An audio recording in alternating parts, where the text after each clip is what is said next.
Hi, I'm Susan Parker, and I'm here to talk to you a little bit today to tell you why I became so fascinated in the fixed carrier lipid oils.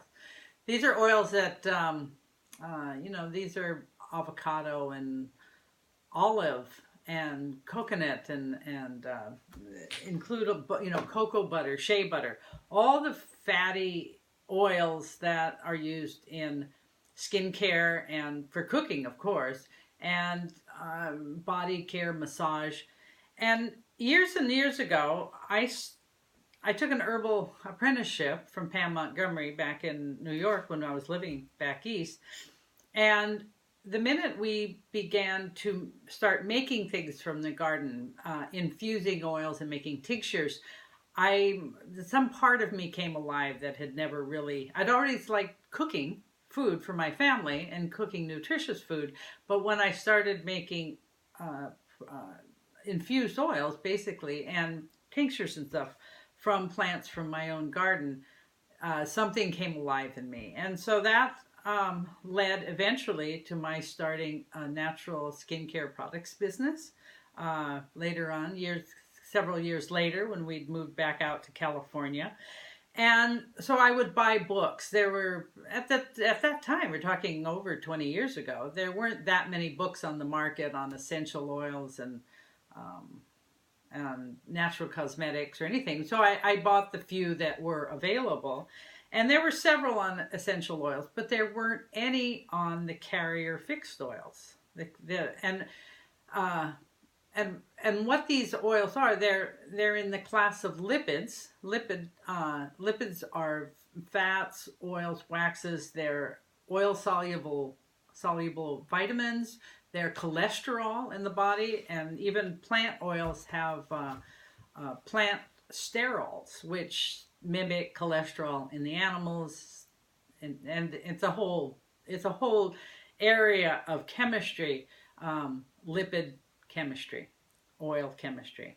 And so I guess it was in the early 2000s, around 2000, I decided to try to grab all the information that I had found around the internet on these types of oils. And so I wrote up the first little booklet.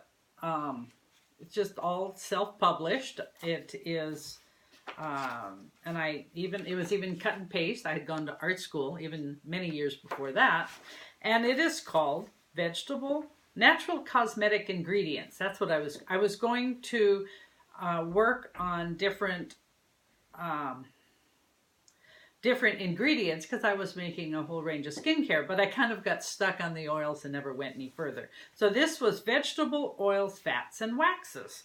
And then I had a little bit of help on the chemistry with that, with a friend who was a chemist and also was interested in making soap. So he helped me understand how the fatty acids were formed. And this is so early, and I barely got it, but I was able to do the drawings. And then about 6 months later, I decided to expand on the original booklet, and it was called The Study of Fats and Oils for Medicine, Cosmetic, and Soap Making from Vegetable-Based Sources. And so that was the next one. And then within the 2-year period, I kind of came up with the slightly larger one, all in the same format, self-published. I typed it out and the pages, and I took it up to the copy shop, and they printed it out for me.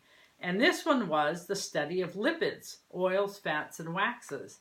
And by this point, I was understanding a little bit more of the chemistry by researching and figuring out what these oils were, because there were no books on the subject that I could find. I could only find on a few of the other subjects within the realm that I was working in.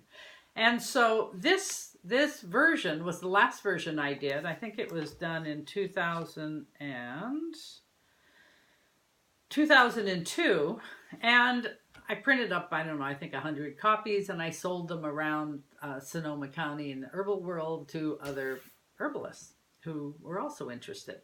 And so life went on, and eventually, a couple of years later, we moved up the coast. We moved to Washington State. I kept making my products.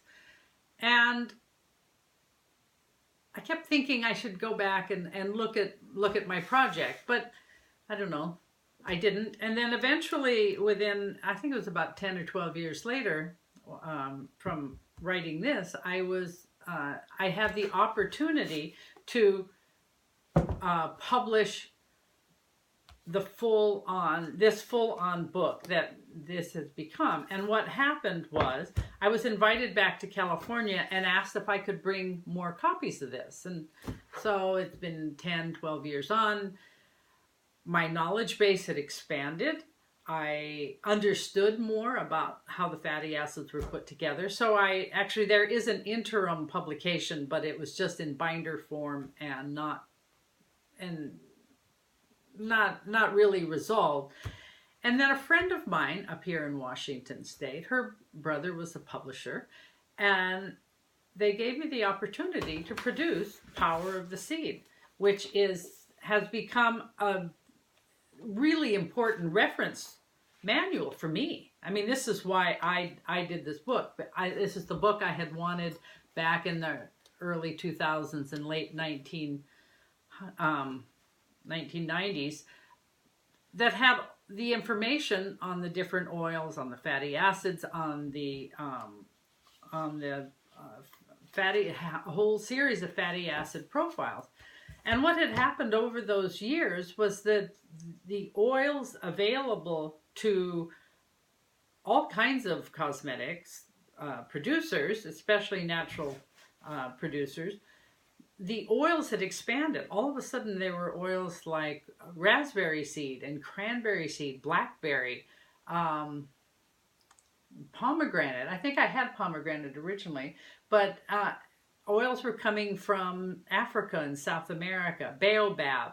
I even have a hibiscus oil that I got from a friend who imports oils from Africa, South America.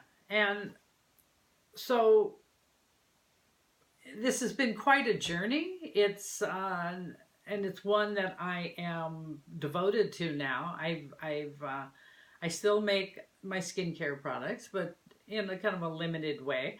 And most of my attention is focused on studying these lipid oils. And every once in a while, I find a brand new fatty acid that I had never even heard of before. And that is really a lot of fun when I can dive down and back into the research model and learn about something brand new.